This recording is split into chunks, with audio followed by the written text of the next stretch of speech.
Hey, how's everybody doing today? Yeah, taking a nice little walk and stuff. It's definitely hot out here. It's about like 95, 96 degrees right now at like 8 o'clock Central Time. So, this past weekend, I actually had an interview with one of my brothers, Larry, talk about his business, what he's doing, how he's progressing, what he got plans in the future, and what is like his end game. So we got that going on. I'm actually going to play that for you guys within the next few minutes. Also, big ups to the intelligent idea talkers, because if it wasn't for them, I probably wouldn't be doing this right now. Even though I wanted to do it, but I didn't have the courage, I should say.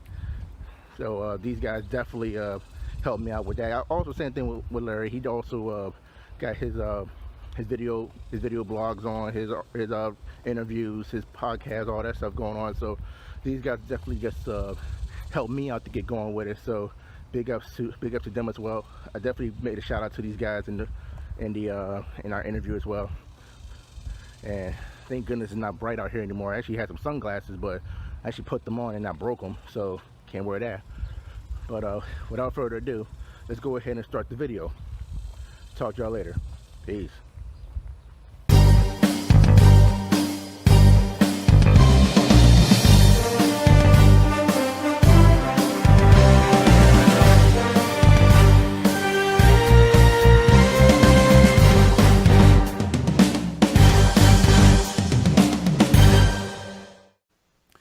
All right, everybody, welcome to another episode of Spread the Knowledge.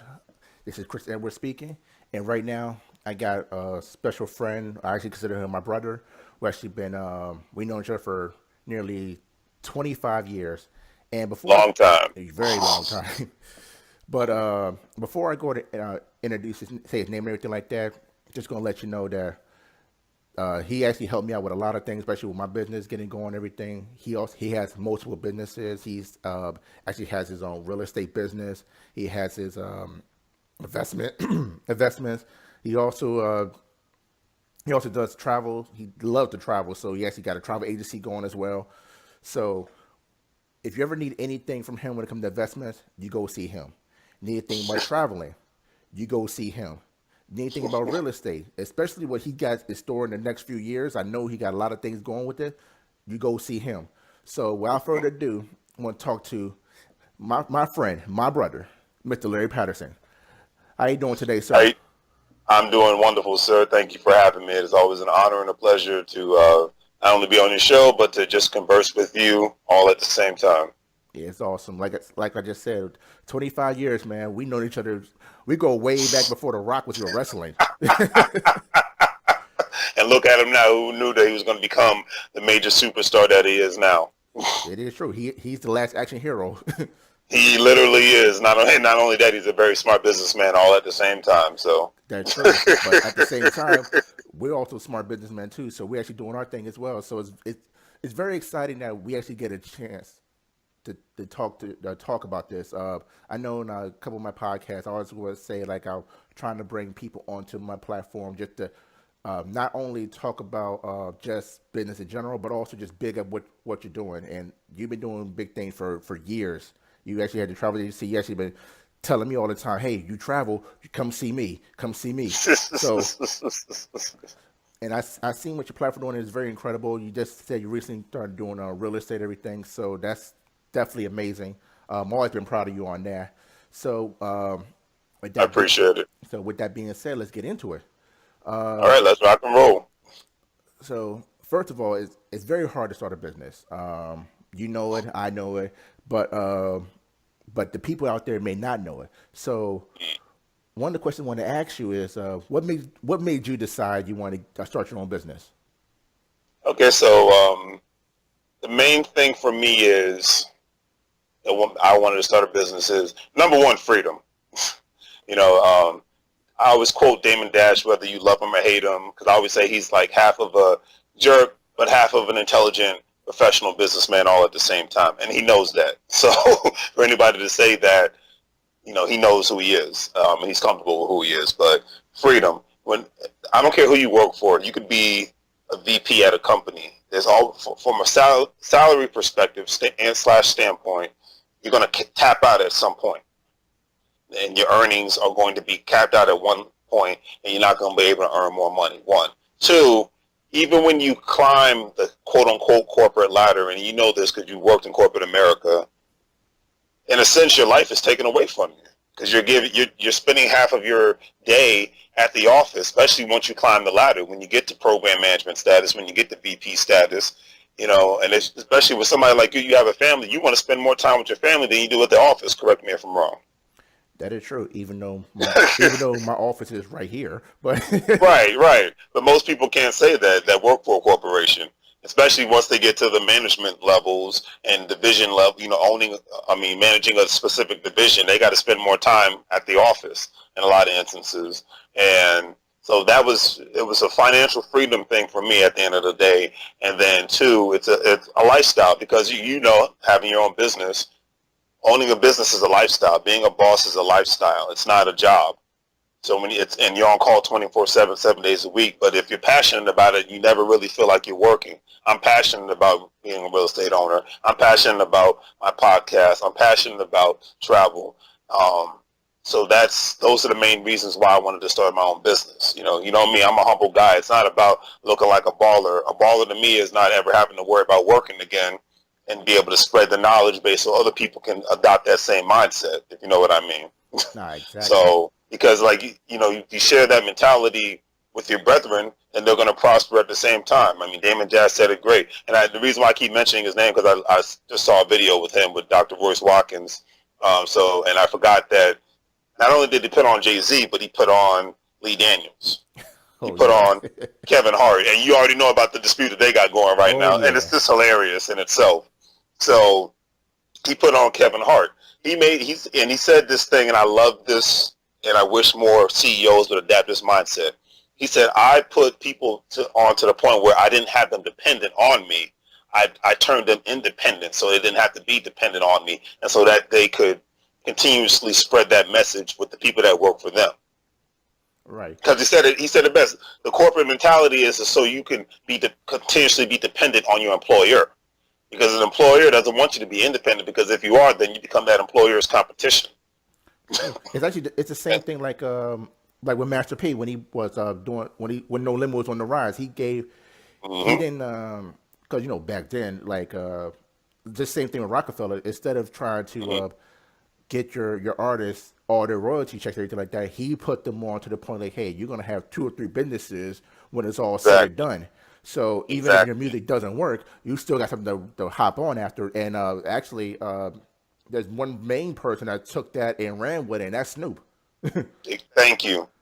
And a lot of people don't realize that, because Snoop is giving Master P, a.k.a. Percy Miller, a lot of credit in regards to the business sense and savvy that he's learned. His mentors, in a sense, was Master P and Dr. Dre when it came to business. And a lot of people don't realize that. It's like you said, and people could love or hate Snoop all they want to, but Snoop is just, because of that mentorship, Snoop is a very smart businessman. And he put a lot of people on too. Exactly. The fact that he's still relevant in 2018 says a lot about Snoop Dogg. Oh yeah. It's just, the list goes on and on. Yeah, and then back with Dame, there's also one thing actually you heard in an interview, actually probably the same interview you listened to with Dr. Boyce Watkins.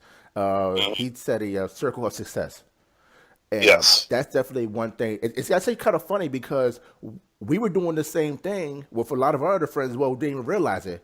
Well, we didn't have millions of dollars. We're working on that, but right. Back then, we may have maybe a couple hundred here and there, and one of our friends, he might be, or even myself, like, hey, I don't got enough money for this, whatever. We'd be like, all right, well, I got 10 here, all right, I got 15 here, I got 20 here.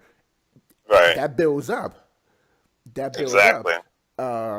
So when he said that, it just brought me back when we were younger, when we were maybe doing work in fast food or even just even cutting the grass. We may have had that money, but when we all put it together, it'd be like, okay, you may have had this money. Well, guess what? I'll take a little bit of mine. That's not hurting my pockets. You can have that little share. Other friend be like, okay, you got the same thing, and then we all come out have a little balance. Okay, now we go have fun. So Exactly. when he said that, Exactly. it made so much sense. Like, okay, well, why not? We got to do this business. So going into that, when you decided to start your business, and I know I get this a lot as well. Hmm. What were your reactions or experience from their peers? Because I know when I asked to start, when I said I'm going to start a business, they looked at me like, you? What type of skills you got? You ain't ready for no business. You ain't got no money for that. So those reactions I had. What about you when you had your reaction? Well, the saddest thing, and I love that question. The saddest thing in the African American community is that we stress more about getting a job than we do becoming a business owner. So when it comes, and you know what I'm talking about, when it comes to us, because the reaction I got was, well, why would you want to give up your government job? I'm like, because it's not 1975 anymore. Mm. There's other opportunities out here. I don't think there's anything wrong with just wanting to have a job, but you need to have something on the side because that job can run out. Oh yeah. We live in an automated world. Jobs come and go like that. Okay, forget jobs going overseas. Jobs disappear because of the advancement of technology. I tell people, you ever heard of robotics, automation? It's not just a thing. It's existing and it's growing. Yeah, I'm And the actually. people in the future economy are going to benefit because the owners are going to benefit, not the workers. Period. That's I true. don't care. And I tell people, and I said in all my podcasts, I don't care who the president is. I don't care what party runs Congress. At the end of the day, the people that are going to benefit in the future economies, not just of America, but just of the West in general, are the people who are the owners of the buildings, the houses, the lands, and the businesses. Period. That's definitely true. And Especially with automation. I'm actually starting to see that now at my job and stuff like that. So, I'm, exactly. and me having an IT background, that is very very true. So Yeah. it's You it. know that more than anybody else. Yeah, who you telling? But people just it's like it's an old mentality. It's like if you go to those old coal mining towns and you go to those old factory towns, they had their jobs disappeared. One because of the benefits that the companies were getting in regards to just shipping the jobs out and contracting it to foreign governments and to foreign companies. One, and then two, that them doing that increased their profit margins. You know, that's what I say. Everybody always blames Bill Clinton because of the whole NAFTA thing. I said it happened before NAFTA. That bill just made things easier for companies to do it. Oh yeah, and the people, nobody just sits down instead of just pointing their fingers and blaming it at the government, or blaming it at a party. Why don't you just say to yourself, okay, look, that generation is gone. Let's move forward. What can we do now, and what can we do tomorrow? Because you know better than I do, Chris. It's about the level of thinking, and it's yeah, about a level of network. And if you're around a bunch of people that still are trying to figure out why jobs are disappearing, especially from a factory job perspective and from a coal mining job perspective in 2018, then there's something wrong with that circle that you're in. that is And true. the thing, and growing up in the DMV for a good portion of your life, the mentality here is military and federal government. Is there anything wrong with that? No, but if you're 100% dependent on that all the time in 2018, I find that to be very problematic because a government job can disappear, a contractor job can disappear, and the military can, and they're talking about this already, the military having to shrink their numbers because they're not going to need as many bodies in the future, Mm. because of robotics, because of cyber warfare, because of more and more warfare happening with machines instead of people.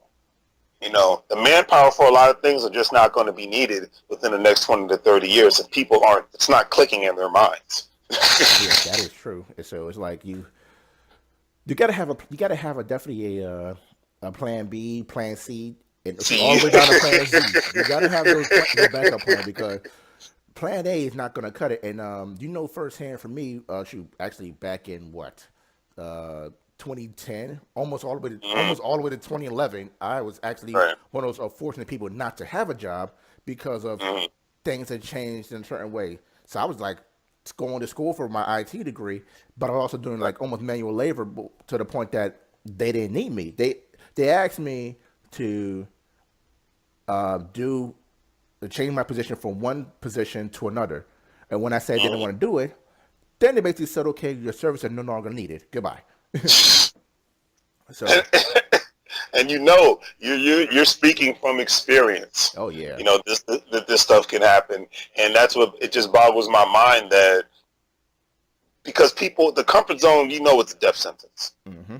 It is today. It darn sure will be in the next 20 and 30 years. And people still operate under this facade of a comfort zone. If I got a good paying job, then everything's good and nothing bad can happen. And they don't want to live in the real world where, there's a reason why most people have a side hustle of some sort. But then it always goes back to, what are you doing with that money, that extra money? Are you just spending it on crap? Are you letting it sit in a savings account to where it's barely collecting anything? You're actually losing money on it? Or are you actually putting it into investments and into assets that's going to eventually grow so that having a job becomes an option? It's actually, you just brought up another thing that's going to actually go into our next question. It's basically about comfort zone. So when you started your business from basically started from the beginning to where you're at right now, what are the things have you done to like what have you been doing to get yourself out of your comfort zone? Okay, so the main things I've done to go outside of my comfort zone is, one, looking for mentorship because I know that I can't do it all on my own. But because first you got, in order to really get to where you want to get to in life, especially when it comes to business, you need to find the people that have done what you've done.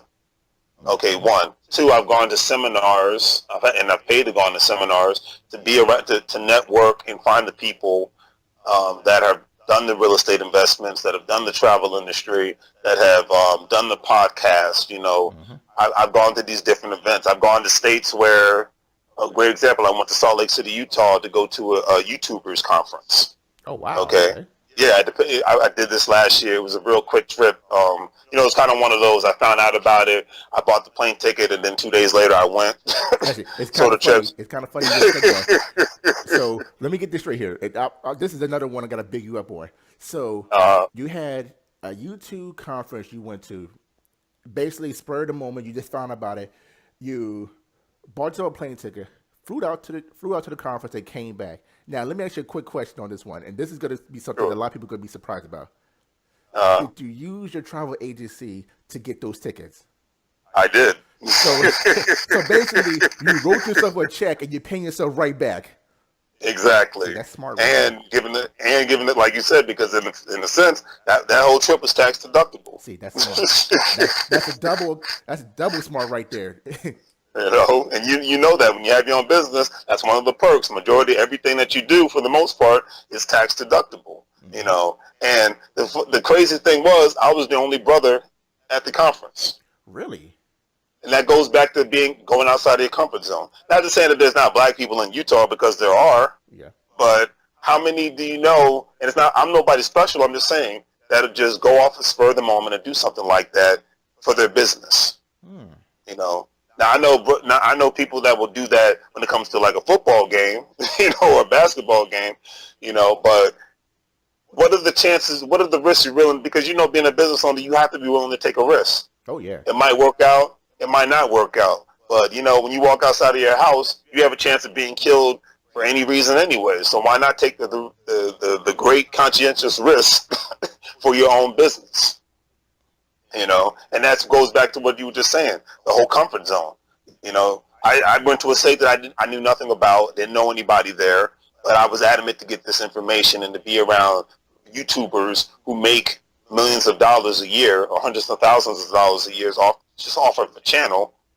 And then I found out the different systems that they utilize in order for them to double, sometimes quadruple their money that they receive from their channel. They developed their own schools. They developed their own corporations. They've teamed up with other YouTubers to develop their own companies. The list goes on. And then I found out, this goes into one of the videos I made about Americans moving to foreign countries. I found out half of these YouTubers live in Southeast Asia or Central America. They're all Americans. Some of them even have families, but they don't live in the United States, because they tell me, I only make $100,000 off my YouTube channel, but I live in not Thailand, but Taiwan. I live in Taiwan.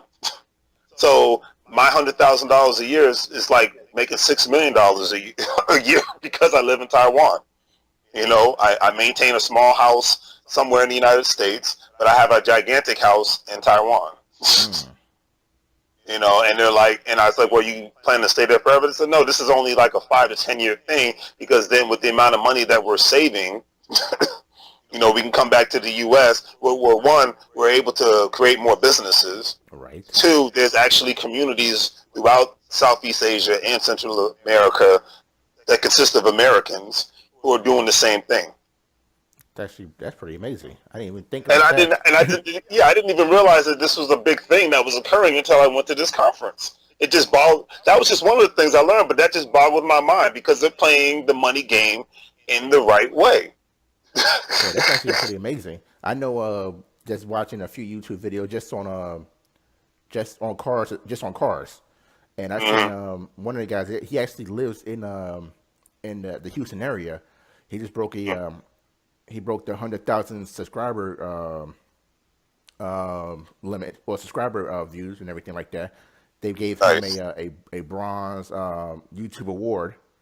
So it was pretty cool. But then I went to this website, Social Boom, Uh-huh. and Social Boom actually shows you, okay, the YouTube channel. It tells you on a, could be a daily, weekly, or monthly rate on how much advertisement is coming through there.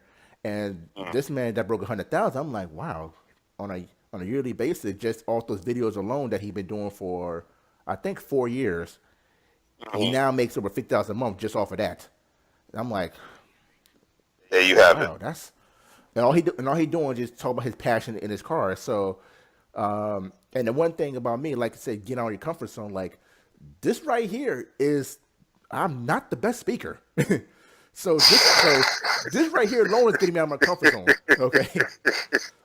You know, that's a great point that that you make, because just me starting to make these videos, that, I mean, that was another form of me getting outside of my comfort zone, you know. But I think the best thing when it comes to getting outside of your comfort zone, you turn off the high school factor in the back of your mind. And what I call that, because I'm guilty of this, so that's why I say it. The high school factor is worrying about what people are going to think and worrying about what they're going to say. True. True. You know, because if you're not, I always look at it like this. Well, heck, you're not really contributing to my life, so why am I going to worry about what you think or say? Especially if you're going to give me something, nothing but negative and derogatory comments at the end of the day. I just look at that as, you're as an internet troll. I'll delete you and ban you from my site, and we'll move forward. You Yeah, know, that's actually, because it's just not worth it. yeah. You know, and I don't think anybody can truly be successful in their life if they're always worried about being in the comfort zone. The comfort zone is a death sentence. Yeah. I always say business people have a mind of a person who immigrants to the United States. Sorry about It's okay. that. Hold on one second. Uh-huh. Give me 2 Yes, sir. seconds.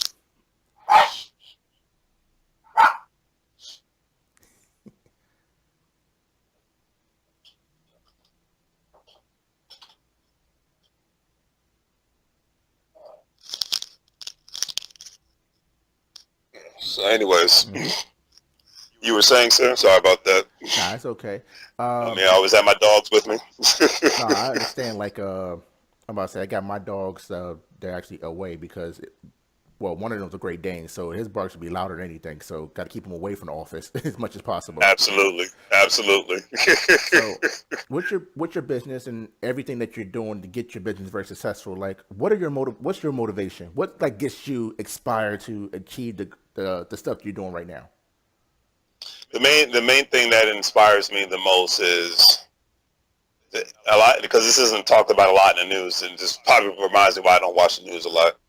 Um, Most people are living a life that they have to constantly take a vacation from. You know what I mean? At one point, I was living a life that I had to constantly take a vacation from. If you set up your businesses to the point where you don't have to worry about it on a regular basis, and it's kind of like that book, The 4-Hour Workweek, you know, where when you get up and you just have to check a couple emails, make a couple phone calls, maybe take a couple trips throughout the week, but you're not punching the clock, working 8 to 10 hours a day for somebody else and making them richer. That's that feeling of success to me is what motivates me and gets me out of bed every day to do what I'm doing and do what I consistently want to do. I mean, it's like, great example.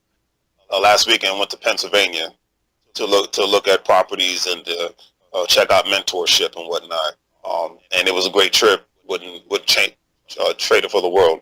Pennsylvania is not my most favorite state to go to, but economically speaking, it's a gold mine because there's a multitude of properties that one can buy at $35,000 to $40,000, and they can. And then obviously the cash flow on each property is tremendous, and it exceeds what the property is actually worth because you have a multitude of renters. There's more renters in that part of Pennsylvania that I went to last weekend compared to homeowners. Okay. So it's kind of a more of a buyer's market. It's not a seller's market. So that works for real estate investors like me that just want to buy properties and rent them out so you can get monthly cash flow, but and that's because just think of it like this: if I could get up every day and not have to worry about going to work and just worry about my properties and just do my podcast and vacation business, to me that's a little piece of paradise. Now you said Now you said something about the 4-hour work week. Actually, I have that book too. Actually, I got plenty of books, but that's one of them I've been reading and stuff like that. It's very inspirational, and just the tips that I got into those books. Actually, I can't say it's helping me out where I need to be at right now because obviously the one thing they did talk about is if you could like try to work remotely from home. I'm already doing that, Right. so now I'm actually now using extra stuff like virtual assistants, finding a contractor to handle what I need to do for my tasks for my businesses. So Exactly. with that being said, what are the books that you read that get you inspired or get you motivated to handle what you want to do, or even like just read one of those books and it like opens your mind to a different experience or a different idea that you never even thought about? Okay. Well, the first book was Rich Dad Poor Dad, because that book obviously talked about do you consider the majority of the things in your life to be assets or liabilities? And it's like so that really just changed my mindset in the sense like, okay, what are liabilities? What liabilities do I have in my life, and how can I cut them out? And then what assets do I have in my life, and then how can I increase my assets in order for me to not only work for money, but to let money work for me? So between that, the 4-hour work week, and then of course Dr. Claude Anderson's book, I forgot the Powernomics. Okay. Oh, yeah, I knew that word was on the I knew that book was on the name of that book was on the tip of my tongue. But yeah, Powernomics. Because it's just that one. It's been inspirational to me. I'm reading it for a second time actually right now because I didn't realize how much a lot of African Americans did not try to do things together as a collective, as far as from a financial perspective. How in big groups you don't see us. In our quote, Dr. Boris Watkins, you can get us in a group to do the nay-nay, you can get us in a big group to do the electric slide, but when it comes to getting us in the big groups to make money, it's very hard to just get people motivated enough to just think outside of the box, because it's going to school, we're trained to be workers. It's just that's what the school system makes us. Yeah. It trains us, and it's not just African American. It trains everybody to have the mindset of a worker bee. The most successful entrepreneurs out there, they thought outside of the box, and they took the risks, and they lived a lifestyle that people considered to be abnormal. And they were criticized for it. Think of all the greats, from Mark Cuban to Mark Zuckerberg to Bill Gates to Steve Jobs. The list goes on and on. Even Russell Simmons, even Dr. Dre, even Master P. Everybody, they thought outside the box. Heck, Master P is the only brother in Silicon Valley that's in the video game business. Yeah, and then the crazy thing about that, he tried to get basketball players who make millions of dollars a year to buy into the video game industry because he just took the same concept that he had for the record industry, having his own record shop. Remember, he had a record shop before he became a rapper, back during the day when there were record shops. He took the money that his grandfather gave him during his grandfather's death, and he made something out of it. And look at him today. So he took that same concept to the basketball players, and it's like, hey, we could have a good piece of the pie when it comes to the video game industry, because that's one thing that's not going out of style: video game stores. Yeah. He's like, even with all this automation, you still have video game stores on every corner. You know what's actually And I funny didn't even about think that? about You know what's that. actually funny about that when you said video games? I actually remember because actually I had the game years Uh-huh. ago when 50 Cent actually made two of the games. Yeah, I remember. What was it Bulletproof and then Blood of the Sands? He made two of uh, those games. Those games actually wasn't bad. I actually enjoyed it. So the fact that Master exactly. P's in Silicon Valley doing that, and I'm like, Hmm. 50 did this. He actually made two games that were very successful. Master P trying to Exactly. get a piece of the pie by just even with mobile gaming, he's definitely going to be doing something different.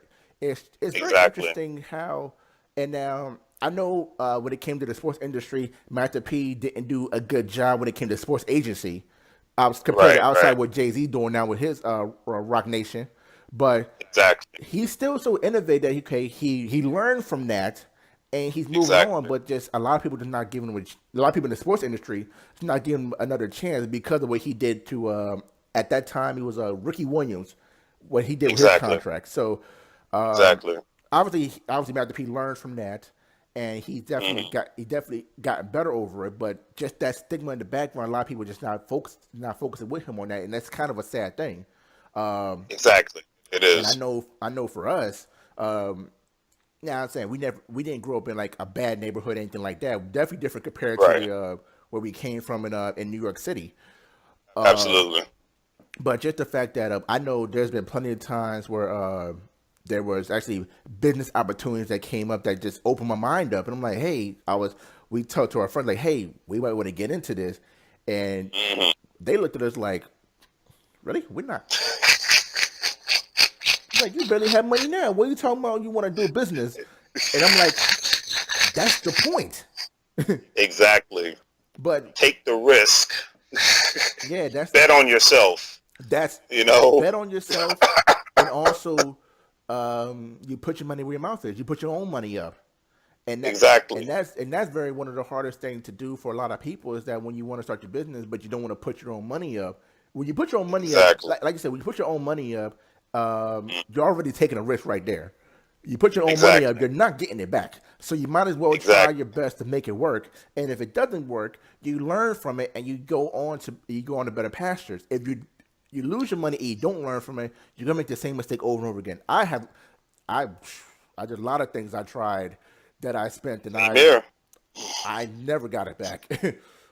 Exactly. But you bet it. But the thing is, you took the risk and you bet on yourself. And I think at the end of the day, that's the most important thing. One has to be willing to bet on themselves. Okay. People spend so much time talking about these athletes and what they're doing, and they'll even place bets, financial bets on them. People who they've never met and will never meet. But when it comes to them betting on themselves, they are scared.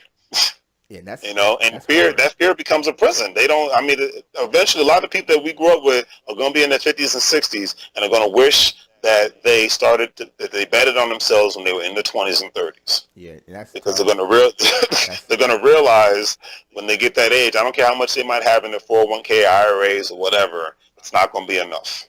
yeah, it's not. And the thing about it, it's the IRAs and the 401ks, they're not supposed to be just our only source of income. It's supposed to be like your support, but it's supposed to help you Exactly. get to where you want to be at. So I know, like I said, obviously you got a 401k, I got a Mm-hmm. 401k, but what I've been doing is because of the fact that we're doing research on everything like that, I didn't have the means at the time to Mm-hmm. go to let's say E Trade or Betterment. I actually was using Right. Stash. That is well now they got a website, but it was a web application at first, and it only Mm-hmm. cost me at the time to set up an account or get some stocks in Mm-hmm. there. It's like only like $5. So Oh yeah, same here. I started Same doing thing. that, but also I Mm-hmm. went to Robinhood where Mm-hmm. Robinhood is the same thing as Stash, but except for doing like your vanguards, you actually can actually pick individual stocks. So Exactly. I've been Exactly. reading a few books. Actually, I think I sent you the book as well. What's it called? You did. I've been checking it out. I've great lot of great like information the in there. big book of incomes I sent out. I sent you the PDF version of it, but just by reading that alone, I just actually got a few stocks that on Robinhood. That's these stocks actually been created by the government that Right. that I've been using, and just the obviously those stocks they're not expensive. They make like one of them prime numbers like $15 a share, but Right. after every 3 months, uh, yeah, 3 months you get it's a quarterly review, and if things work out, you get a dividends. You get like you get money back. So Exactly. that's what I've been doing. I've been just putting money into these stocks where if things go well, which it has, I get a little bit of dividends back where I could just either I can put it in my pocket or put it back to my stocks. So obviously, Exactly. I don't have a lot of shares in those stocks that's going to bring me like $1,000 of dividends where I can put in my pocket, but it's starting to add up, and Exactly. that so once it starts at so I'm now starting to see how it adds up. I'm looking at my account. I'm looking at my account right now. I'm like, holy cow! I didn't know I had that much. Exactly. It start adding up. So and another thing I also been looking into as well. Like I said, you got your real estate company, everything like that. I can't wait for you to get that up and running. You get your website for that, so I could do some more research and also put my support into it as well. But in the meantime, also been looking at this application called Fundrise. Mm. Yep. I know you're talking And about. I've been looking at that. And I'm like, I'm actually looking. I'm actually just click on it real quick because there's Yep. actually I invested in that last month. yeah, I'm looking at that too. Like they got like prime example single family home renovation in DC. And Exactly. projected returns between 6 and 12% returns. And I'm Hmm. like, wow. And I looked at the how much would I have to put my investment in to get started? They said $500 just to start. I'm like, Right. that's it. Exactly. So, and Exactly. this is what, and this is why the reason why I'm actually saying this right now over this podcast is that people that's afraid to invest in themselves, that afraid to put the money up, or just afraid to just that taking that risk. Like it's not that expensive. It's not that Exactly. expensive. Like okay, maybe I don't have $500 to start Fundrise, but let's Right. go start maybe $5 a day in stash. Uh, maybe Robinhood, Robinhood, Acorn. Acorn. You start doing that. Once it builds up, then like, okay, now I got enough to take this out. Now let's go to Fundrise. And then Thank once you. that builds up, we can do other things. So it ain't like okay, it ain't like obviously if we're not born into to money, we have to Right. work our way into it. But if you like just take just baby steps, Hmm. it gets the steps get it easier and easier. But your funding, what you have, start increasing as well to the point like like okay, now I got 10,000. Let's see what Larry Patterson got with his stuff. He only put 10,000 for this fund. Put 10,000 in his real estate company to build his property. I got 10,000. Let's do Boom. it. Boom. The power of compound interest is real. Yeah, let's say. And the funny thing is, if you're doing it with 10 to 15 people like immigrants do, there's nothing that you cannot do. And what's funny about that? It goes back to the circle of success. Boom. So we get that money, you add it up, put on one property here, that comes back, put another property in, and just like Easy E said it straight out of Compton, let's get this money. Thank you, thank you, thank you. There was a podcast, Dr. Royce Watkins podcast. This young guy who is our age, Mm-hmm. he owns property from New York City to New Orleans to Dallas, Texas. He's in our age group. And the funny thing is, he started his company 6 years ago. But what makes it even funnier, he had to do it by himself. He tried to get just like you and I are talking about right now, he had to get all his friends. This is during, matter of fact, no, this is actually during the height of the recession when it was definitely a buyer's market Oh nationwide, man, yeah. which was the best time to buy property, right? Mm-hmm. Because that's when I got my house. Okay, he bought a brownstone that had about 5 to 6 units in New York City. Oh yeah, he Okay, good. Yeah, exactly. He got it for 700,000, $600,000 to $700,000. And for New York, that's cheap, Ooh, yeah. right? That's cheap. Uh-huh. Okay, and it was in fairly decent condition. Just needed a little cosmetic work, like most properties do when you buy them. He had five of his friends. He all told him, "Hey, man, we all put our money together. We could get this place, and we could get passive income. We all of us can quit our jobs right now. Okay, all we gotta do is get. All I need you to do is bring X amount of dollars to the table. We'll make it happen." And the sad thing is, they said, "Okay, yeah, we'll do it." 2 weeks later, when it came down to put down the down payment on the place, all of them said, "Oh, I ain't got it." Mm. So he had to take out a loan to get the rest of the money. He already had his portion, but he had to get out a loan to get his other friends' portions of the down payment. And to this day, he owns up to almost 12 to 13 properties nationwide. That's And wow. the funny thing is, they were mad. They were like, "Well, why didn't you tell me about this deal? I mean, look at you now, et cetera, et cetera." He's like, "I told you guys to have the money. You guys were too busy going out doing stupid nonsense. You weren't focused on the task at hand, and now he's profiting from it." Now, what that was, that's a prime example of he trying to paint them the picture and they don't see it. Exactly, because they didn't believe in themselves, or they were scared, Yeah, and or they just didn't care. Or to me, I always say, if you don't want to do something, you'll find an excuse. If you want to do something, you'll find a way. That's how I always look at it. yeah, that's So definitely they didn't true. want to do it. That's definitely true. I'm actually, like I said, doing that right now in my business. Like, there's been times I look like, ooh, I don't know. And it actually, it's funny because, like I said, this past Thursday was me and my wife's 4 year anniversary.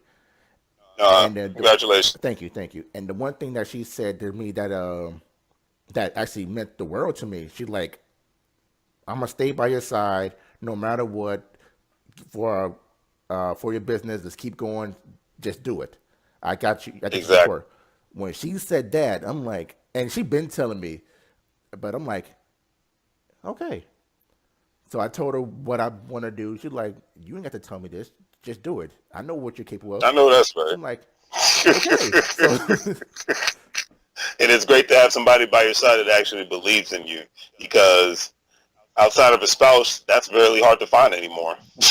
yeah, that is. Especially in friendship, it's like the conversation that we hold on, like the one we're having right now, is a phenomenal conversation, because it's hard to even find the right people to have these sort of conversations with, because when we both of us leave, we end up learning something from one another. That's true. I'm actually learning a lot through this already, and Same here. it's true because uh, like you're painting a picture right now with this interview, and I'm bigging you up for it. And by you just painting those pictures, I'm seeing it. I'm seeing what you're doing.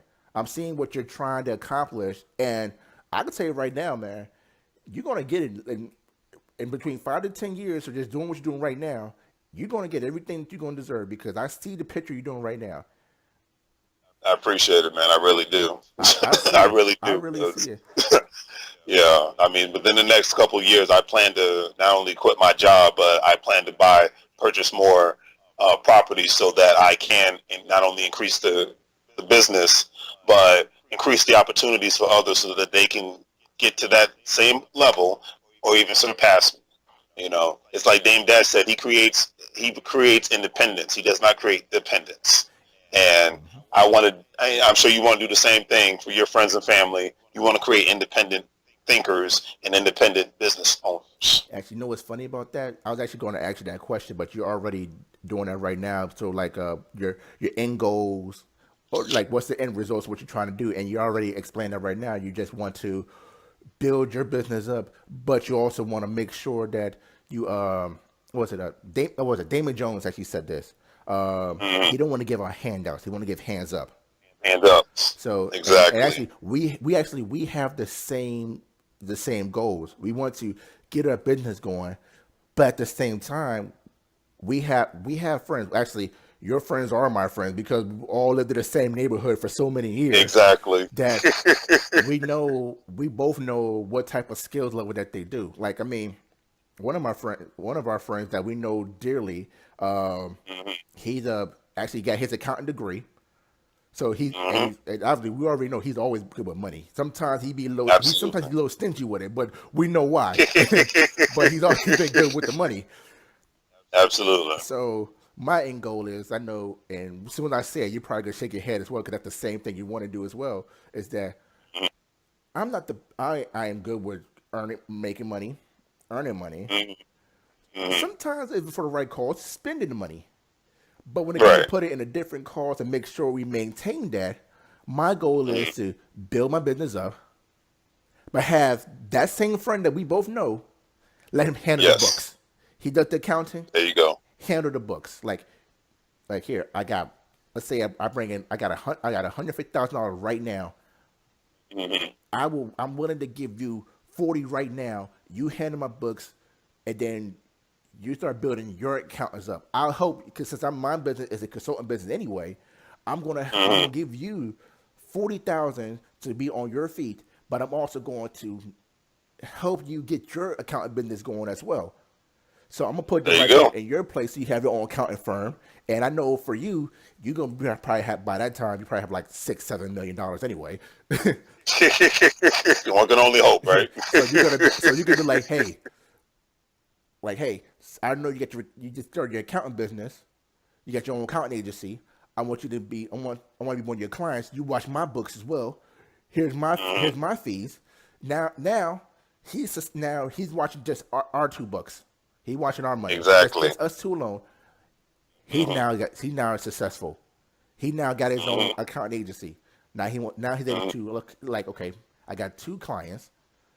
I want to bring more in, but it's too much work. Mm-hmm. Let me go hire some more people in. Now he got an There agency. you Now he go. brings more people in. So that's my There end you goal, is go. to get other people in. And at the same time, two of our other friends that actually got their own podcast going on. I'm actually Mm-hmm. telling them. I know you're talking about. I'm actually telling them, go buy the cameras. Actually, like I Mm-hmm. said, I guess I could say his name, because he's actually getting married in July. So Right. one of the gifts, I'm actually going to bring him. I'm not sure if his wife's going to like it or not, but I'm actually going to give him a webcam. I'm actually going to get him, for his wedding gift. I'm actually going to get him the webcam, to start a Mm-hmm. webcam and probably microphones, to go ahead and get his podcast with video footage, not just audio but also video. So, Right. and from there, I'll show him all the programs you need to do for recording, editing. Like me doing it right now, I'm still fairly new at it as well, but it's Right. getting easier every day doing it. So I might as well show him, because he got a core group of followers that's following their page. Let's go get some video behind Mm-hmm. it and bring more into it, and I'll be happy to continue to promote their stuff. I mean, heck, I'll go ahead and interview them as well, and There you go. bring them over. So it's it's like you said, it goes back to the circle of success. We start, Yes. they see us doing good, we're gonna bring them in, they're gonna do good, and we all could have our own private island or something, just chilling. There you go. We Courtesy, could be sitting on we could sitting on the ocean, with a cigar in the mouth, and just say, "Look what happened." flying on private jets, courtesy of the travel agency. Exactly. And that is, like you said, it's all about. At the end of the day, it's all about the mindset. Yes, it is. And if they have the right mindset, if they see it, I guess they have to see it to believe it, in a sense. You know what I mean? Yeah, and and the one thing about us, that we like I said, we cut for the same cloth. We got good hearts. At the same time, we're not no suckers or anything like that. Uh, Right. so when they see us be successful, they ask us, "Man, what do you do?" We're not gonna just turn our backs on them or anything like that. Actually, I'm gonna bring this up. This actually it's actually kind of crazy moment that I had in my life, that I had to realize I had to make a choice about Right. this group of people and that group of people. And Right. Right. when I made that decision, I'm not going back on it. But it was crazy. It was like Right. actually, I can say a certain thing. I'm not gonna say no names or anything like that. But Uh huh. it was a situation that happened at my church years ago, back in Virginia, Uh.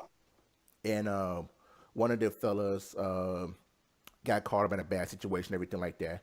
And Oh, is that right? yeah, bad situation. But I understood the reason why he did it.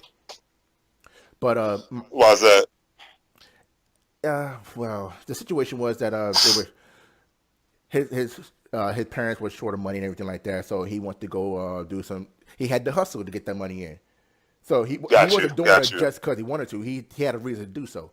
But the youth pastor at the time, they were telling me to stay away from this person right here. Uh, I see the potential in what you could do. Stay away from these Right. people here. Matter of fact, all your friends in your same neighborhood, they're not. We don't see no promises for them. Stay away from them. And I'm like, Hmm. I can't do that. Like these are almost like my family and stuff. Right. Not Right. matter for not almost, they are my family. I can't turn my back on Right. them Yeah. because if something goes wrong, Oh yeah. something bad happens to me, Hmm. I know to be around. I can't stay that for you. Right. So I had to make a choice, Exactly. and honestly, that choice right there is something that I'm not gonna, I won't regret because, like I said, you're my brother for 25 years. How can I not? How can I turn my back on you after everything that we've been through and stuff like that? And same thing with Exactly. everybody else. I can't turn my back on that stuff. Like honestly, you guys directly, indirectly helped mold my life to where I am right now. So And feelings mutual. yeah, so when we get our business going, we get to the point that hey, we don't have to work at a 9 to 5 or my case 6 to 3. Right. Yeah, same here, 6 to 2 for me. Yeah, So yeah, I understand. yeah, I so understand, and that's the right mindset right there. yeah, that's the You best know. thing. Like once we get that going, like you know what? Yeah, I didn't see the picture earlier. You see it now. Hmm. Come on, I got you. We're gonna get you going. Exactly. You got Exactly. personal skills that I know you're good at. Let's Hmm. get it started up. We can make a few phone calls here, do a couple of Googles and everything like that, and we're gonna Exactly. bring and since because I know I could bring a lot of traffic, a lot of people to your website. I could build your website in that way. Let's get it There going, you go. Hmm. and then when you have any problems in the future, we go talk that out then. But let's get you started and get you going. Absolutely. And I'm glad that you said that because it's the thing is with a lot of the people that we grew up with, they're they're they're stuck around a lot of people who have that old mentality of thinking at their current jobs, the people that they're surrounded by. So it's at the end of the day, it's like I mentioned earlier in this video, the mentorship, the leaving the comfort zone, the being around people that aren't in the DMV. It sounds volumes, but it might sound small, but it's to me it speaks a lot big volumes because when you're around people that think differently, live differently, and do things differently, then your life can turn out differently. Your mindset can change differently, and a lot of the people that we grew up with, they're still surrounded by this DMV culture to where they don't want to think outside of the box sometimes. Or if they do, then they're around people that kind of slap that thinking down, if you know what I mean. Like you said earlier, Hmm. I want to create a business, and they're looking at you like, man, you barely got any money. What do you mean you're going to create a business? Are Right. you out of your mind? They look at you like you're the one that needs a straitjacket, but you don't realize that you're mentally free, and you're just trying to mentally free them at the same time, so that we can buy those private islands, so we can have those private jets, so we can quit the 9 to 5s, so we can think differently and be more prosperous, and then help out our other friends and families, and let them see the vision, and continuously have that cycle, and then adopt that same cycle to the kids of now and to the kids of the future. Oh, absolutely, absolutely. Like, Because that if nothing needs to change, that needs to change. I mean, I look just alone, and it's funny because just me leaving Virginia to move down to Texas, I actually grown so much to be the person that I am right now, and that was the ultimate getting out your comfort zone, like leaving Exactly. my whole family up there in Virginia to be down here to Hmm. be with my now 4 years into my marriage with my wife. There you go. I say because of that, I got a beautiful wife, got a beautiful Hmm. daughter. I got this Right. house with my daughter drawings on the walls, everything. I see him. But I can honestly say, and even the job that I have right now is actually paying me more than I ever made before in Virginia anyway. So it was that Right. right there from leaving what I had a good life in Virginia that Right. came down to being an uncertainty in Texas. Hmm. And now look where I'm at, and now I'm like, okay, now I'm ready to get my business going. Now I'm ready to show people what's up. So And it's just I'm sorry. Go ahead. it's just amazing. Like I've really been down here for 4 years, and just the growth of me Hmm. being 4 years, I'm like, okay, and it went by so fast. I'm like, huh, man, It goes by fast, doesn't it? What's going to happen? You know. I told my wife, what's going to happen with us within the next 5 years? She said, well, in 5 years, I better be at every different island you could think of. So now I got to make that happen. Well, see, but just telling your story right there speaks volumes, and it's inspirational. Because if it doesn't allow them to see that, because that's the thing, they should see you're leading by your example. You're not just talking about it; you're being about it. One, two, and like you said, leaving your comfort zone. Look what you did. Yeah. Oh, yeah. You know, look what you did. Look what I'm about to do. I'm moving across the country as well. You Oh, I know, can't wait for that. I can't wait. I'm not even here. Like I said, mentally I'm there. So mentally I'm in California already. I So can't wait. because I'm ready, I'm ready for a different mindset, to be around a different mindset, and to be around people who think and do things differently, just like you are right now. And because given the fact that you're down there right now, you've grown and you're growing and you're learning more and more than you probably ever would being stuck here in Northern Virginia. Yeah, I can't wait for you to go to California. You've been talking about that for years. So, I have. I'm actually tired of talking about it. So, oh, yeah. to the point where I'm just like, yeah, let's just sell this house and go. I'm ready to just pack up the wagon and go. Oh, yeah. Because and the thing is, like, when our friends went down to San Antonio to visit you, they got to see a different mindset. They got to see a different lifestyle. Yeah, and they all. Correct me if I'm No, wrong. they did, and they also know not to be outside most of the day either. Because he caught up with I them. told them next time they want to come down here, to come down here in like March or April. Don't come down here in July because There you you're go. gonna burn up. But They had to learn the hard way. hey, man, we got to get going, man. Once again, thank you for coming on to the spread the knowledge. Like I said, y'all have been my brother since day one. Actually, to be honest with you, I think you were actually the first, from me moving from, I guess I could say it, from the south side of Woodbridge to the north side of Woodbridge. And you're going by I-95 status, yes, that is. Yeah, that's considered the South Side. Yeah. But moving up there, you actually have been, like, you actually been my first friend. You still my friend, my brother. You always help me out with everything, stuff like that. Also got me messed up with those Silver Surfers. But Oh my God, I can't believe you remember I that. don't forget that. No.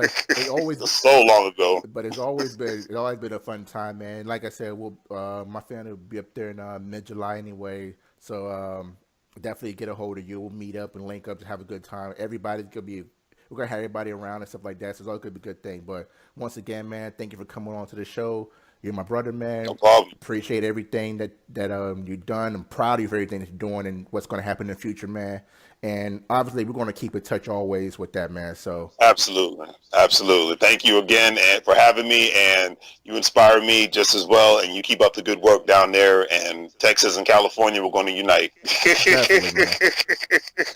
All right, everybody. Take it easy, my All right, brother. everybody, and just stay on real quick. Okay. But, for everybody else, this has been another episode of Spread the Knowledge. You have a good day. I'm actually planning on working on getting another person onto my podcast. I actually spoke with her earlier today about it. She's actually in line, actually writing movies now. So I can't wait to get her on and everything like that. But until then, talk y'all later.